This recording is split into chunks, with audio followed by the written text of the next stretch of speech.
Morning children. आज हम लोग पढ़ेंगे हिंदी पाठमाला का लेसन नंबर 6। ये हो गया 7 भी हम लोग पढ़ चुके थे। 7 पढ़े थे ना, याद है? साहसी सलोनी 7 तो पढ़ चुके थे। अब 8 वाला पढ़ेंगे हम लोग, गुरु मंत्र। क्या चीज़ है ये? गुरु मंत्र, है ना। इसमें है, एक बार गुरु गोविंद सिंह जी पटना जा रहे थे।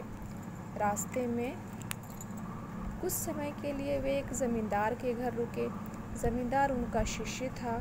गुरुजी पहली बार उसके घर पधारे थे। शिष्य का मतलब जो अपने गुरु की शरण में जाता है, गुरु से शिक्षा लेता है, वो शिष्य कहलाता है। और गुरु जो शिक्षा देता है। तो गुरुजी पहली बार उसके घर पधारे थे, इसलिए ज़मींदार की खुशी का ठिकाना न था। वो बहुत खुश था। वो अपनी पत्नी और बच्चों के साथ दौड़ दौड़ कर गुरुजी की सेवा सत्कार में जुट गया। उनकी खूब सेवा कर रहा था। कभी पानी है, कभी फल है, कभी कुछ और पूछना। इस तरह जैसे हम लोग अपने घर कोई गेस्ट आते हैं, चाहे हमारे कोई रिश्तेदार आते हैं, मामा मामी नाना नानी, तो हम लोग ऐसा करते हैं। ज़मींदार हाथ जोड़े गुरु जी की आज्ञा की प्रतीक्षा में खड़ा था। गुरुजी ने उसे एक गिलास पानी मंगवाने के लिए कहा। मतलब किसी से मंगवाओ। तुरंत जमींदार ने अपने बड़े बेटे से कहा, बेटा जाओ, तुम अपने हाथ से गुरुजी के लिए पानी लाओ। हाथ से मतलब सोच लो, उसने क्यों कहा तुम अपने हाथ से? गुरु की सेवा का अवसर बड़े भाग्य से मिलता है। ये सही बात है। कभी कभी ही गुरु घर आते हैं, तो इसलिए सेवा करना चाहिए। बेटा दौड़कर गिलास में पानी ले आया। उसने गिलास गुरुजी की ओर बढ़ाया तो उसके हाथ देखकर वे बोले, बेटा तुम्हारे हाथ तो बहुत सुंदर हैं। यह बताओ कि इन हाथों से तुम केवल मुझे ही पानी पिला रहे हो या किसी और को भी पिलाते हो? मीन्स हाथ तो सुंदर है। हाथ सुंदर कब होता है? जब हम अच्छे काम करते हैं। तो उन्होंने बोला कि अच्छा ये बताओ कि ये हाथ जो तुम्हारा है, इसे तुमने किसी और को भी पानी पिलाया कि सिर्फ मुझे दिखाने के लिए पिला रहे हो, है ना।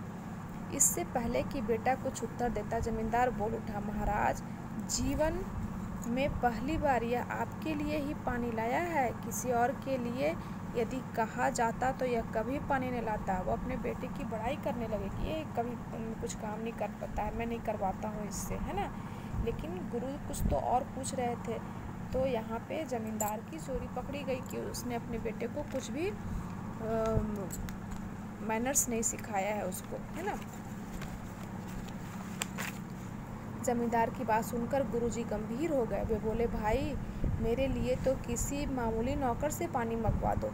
इसके हाथ का पानी मैं नहीं पी सकूँगा। गुरुजी का कहने का मतलब था कि मैं इसके हाथ से पानी पी नहीं सकता, क्योंकि वो सामान्य लोगों को पानी पिलाता ही नहीं है। सामान्य लोग कौन? मम्मी पापा भाई बहन अंकल आंटी, किसी को ये पानी पिलाता ही नहीं है। सब एक दूसरे का मुंह देखने लगे। जमींदार बड़ी विनम्रता से बोला, महाराज मेरे बेटे को आपकी सेवा का ऐसा सुअवसर फिर कहाँ मिलेगा। आप उसके हाथ से पानी पी लेंगे तो वह धन्य हो जाएगा। तब बोलने लगा कि आप पानी पी लीजिए तो धन्य हो जाएगा। तो गुरुजी कहे कि नहीं, उस मन में कहे कि अभी मैं इसको कुछ नहीं बोलने वाला हूँ, बाद में बताऊँगा। बेटे ने पानी का गिलास गुरुजी की ओर बढ़ाया, पर गुरुजी ने ग्रहण नहीं किया। वे बोले, तुम्हारे हाथ पवित्र नहीं है, मैं तुम्हारे हाथ का पानी नहीं पी सकता। पवित्र क्यों नहीं है भाई? इसमें कोई गंदगी भी नहीं लगी है, साबुन से हाथ धुला हुआ है, फिर भी पवित्र क्यों नहीं है? तब फिर लड़का गुरुजी की बात नहीं समझा और बोला, महाराज मैं तो अच्छी तरह हाथ धोकर ही पानी लाया हूँ। गुरु गोविंद सिंह जी ने उत्तर दिया कि बेटा, हाथ दूसरों की सेवा करने से पवित्र होते हैं, धोने से नहीं।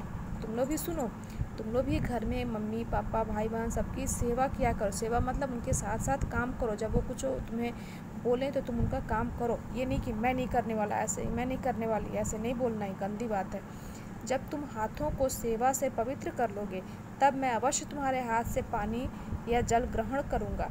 जमींदार के बेटे की आंख भर आई। वो तो रोने लगा। आंख भर आई का मतलब होता है रोना। उसे गुरु मंत्र मिल गया था। उस दिन से उसने जीवन भर दूसरों की सेवा करने का व्रत लिया। इसलिए मैं भी आप लोगों से कह रही हूँ कि आप लोग भी, मम्मी कुछ काम कहती हैं चाहे कुछ ऐसे, तो आप लोग भी ऐसा मत कहा करो कि नहीं मैं नहीं करने वाला, अपने से कर लो।